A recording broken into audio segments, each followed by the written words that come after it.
Okay, so as you know from your research, on April 1st, the Israelis struck the Iranian embassy in Damascus, Syria, killing 7 people, including 2 commanders. This is an act of war because the embassy is considered Iranian territory. And never before has this been done intentionally. Okay? And this follows the assassination of their general Qasem Soleimani in 2020, right? This is when the Americans launched a drone strike against him in Baghdad. And he was really the top, one of the top Iranian generals. And what both of these incidents show us is that the Americans and the Israelis have dominance over Iran, okay? So military dominance. So the first thing is they have technology, right? So technologically, America and Israel are so much superior to Iran. So that there's a jet that went from Israel and went to Damascus to carry out the strike. Now, if you did the research, you would know that the Canadian embassy is right next to the Iranian embassy. And the strike was so precise that it only hit the Iranian embassy and didn't touch anything else, okay? That's a precision strike. That's how powerful the technology that the Americans and the Israelis have, okay? But the other thing that's important is the idea of intelligence. So how did the Israelis know that these commanders would be there at that time, right? That's intelligence. And intelligence comes in 2 forms, right?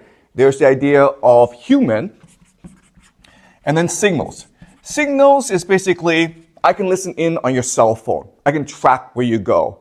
I know where your car is, right? That's signals and electronic intelligence. The other is human. So there are spies in the embassy who tell the Israelis that this meeting will happen. Okay? So this is clearly military dominance that Israel and the Americans possess over Iran.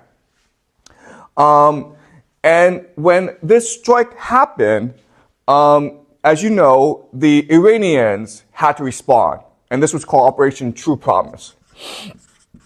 And the idea of True Promise was that there's a strike package, okay, consisting of 300 drones and missiles that hit Israel. Now, what the Israelis say is that 99% of these drones and missiles were intercepted. They caused no damage. And the Israelis says, this shows that our Iron Dome system is amazing. We're amazing. Iran cannot touch us. What the Iranians said is that, no, we designed the attack to be harmless. We intentionally designed the attack so that it would not cause that much damage. Okay? So who's right? The Israelis or the Iranians? I want to make an argument to you today that the Iranians are more believable, more credible. Okay? And the reason why is that the Iranians have to be very strategic in their response to the Americans and the Israelis. And the reason why is the Americans and the Israelis have military dominance over Iran. But just because you have military dominance does not mean you'll win the war. Okay? So what I believe is that Iran and Israel are committed to a war. And it's possible that in 2 years' time, there will be a ground invasion of Iran. Okay? But it's going to take time to build up to the ground invasion. But just because the Americans and the Israelis attack Iran does not mean they will win. Okay? And the reason why is that, as you know from your research, in 2002, the Americans actually tried to invade Iran, okay? They ran a simulation called the 2002 Millennium Challenge. And the idea is, let's pretend that we will invade Iran and let's see what happens. So they divide the military into 2 teams, right? Team USA and Team Iran. Now, if you know anything about the American military, you will know that it is the most dominant, powerful military ever to exist in human history, okay? It is crazy powerful. If the entire world were to get together and say, let's go fight the United States, the world would lose. The United States has the most powerful military in the entire world, okay? And Iran, it's a very poor country. So the United States invaded Iran, and they wanted to see what would happen. And it turned out that, who won? Iran won, okay? And the reason why Iran won is the idea of asymmetrical warfare.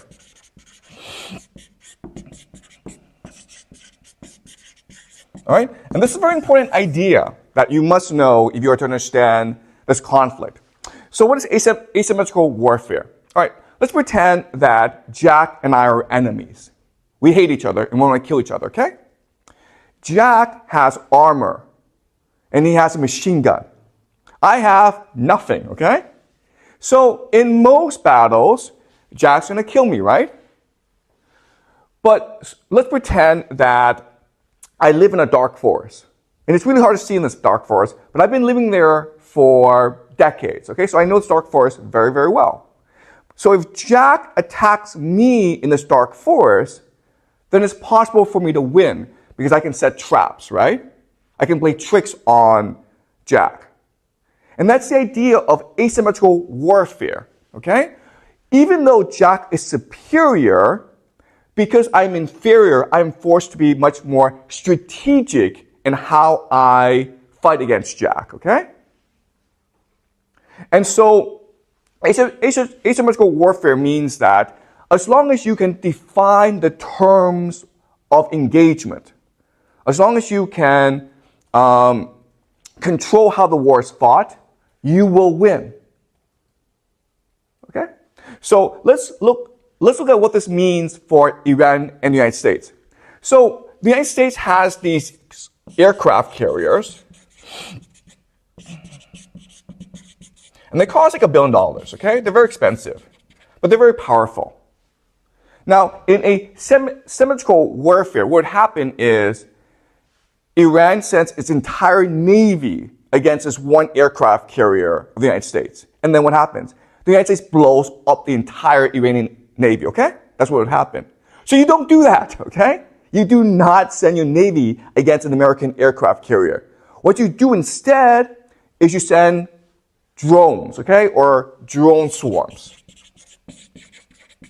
So what they did in the Millennium Challenge was they had these suicide boats, right? Charging these aircraft carriers. And guess what, guys? If there's a lot of them, like 1,000 of them, you can't stop all of them. And if one hits, then your boat sinks. Okay, does that make sense? Okay, this is what we call asymmetrical warfare. Now, what's important to understand is that in asymmetrical warfare, you have to control how much resources you use, okay? So, for example, this aircraft carrier costs like $1 billion. The drone swarms, okay, a drone may be $1,000 for a real one, okay? But then you have fake ones that cost $100. $1,000 are these drones that blow up, right? $100 are drones that don't blow up, right? You have 1,000 of these, and then that's like $10 million. And then you have 10,000 of these, and that's another $10 million, okay? So it'll cost you maybe $20 million to blow up a $1 billion aircraft carrier. Okay, does that make sense? And this is why Iran would win a war, because Iran would employ asymmetrical warfare, drone swarms against the American aircraft carriers. Okay? And the true promise actually showed us that the Iranians would probably use a strategy. And the reason why is that the total package, the strike package that the Iranians used, cost about $10 to $30 million. But how much money did they actually spend to bring down these drones? Do you guys know? How much did it cost the Israelis to defend themselves against this attack? Okay, it was at least $1 billion. Okay, do you understand? All right. So this shows us that in a war, Iran would use asymmetrical warfare, and and even though Israel and the United States have military dominance, they may not be able to win this war. Okay. Okay. So does this make sense so far? Any questions about this? So the Israelis and Americans don't have asymmetrical warfare. Okay, that's a really good question. Okay. And the question really is, okay, listen, the Iranians will use this asymmetrical warfare strategy against the Americans. And so shouldn't the Americans respond with more strategic thinking? And that's a great question. And the answer is the Americans would not do that. Why not? Why is it that asymmetrical warfare is so effective against empires and dominant military powers? What's the problem of empires usually? What is their biggest problem? What is the fatal flaw? They have too much bureaucracy. Okay, they have too much bureaucracy, but Iran also has bureaucracy. But the empires have a much bigger problem, okay? Now let's go back to the Millennium Challenge. Now, in the first test, in the first battle, Iran won against the United States, right? So what did the United States do? And do what? They did it again. They did another second. They did a second simulation. In the second simulation, what did they do? It was scripted. Exactly. Okay. What the Americans said is, nope, this is cheating, guys. Okay, do you understand? Asymmetrical warfare is cheating. You cannot cheat. And then the Americans won. Does that make sense? Okay. So remember, in the first instance where you are allowed to use asymmetrical warfare, the Iranians won. In the second instance, the Americans said, no, asymmetrical warfare is cheating. So you're not allowed to use asymmetrical warfare. You must fight us directly. And the Americans won. What does this tell us about the American military? They're like not flexible. Exactly. Thank you. Okay. They are inflexible. Empires are inflexible. And the reason why is the idea of hubris. Right? If you're an empire, you refuse to admit your failings and faults. You become very stubborn, okay? So it's back to the example of Jack has his machine gun, his armor, right? He comes in the Stark Force thinking like, I'm invincible, right? And like everyone's like, Jack, don't go into that dark forest. It's stupid. But Jack's like, no, I have a machine gun. I don't care. All right? So that's the situation. That's why asymmetrical warfare is so effective, because it allows you flexibility and creativity, and the empire, the dominant power, refuses to be flexible and creative. Okay? Does that make sense?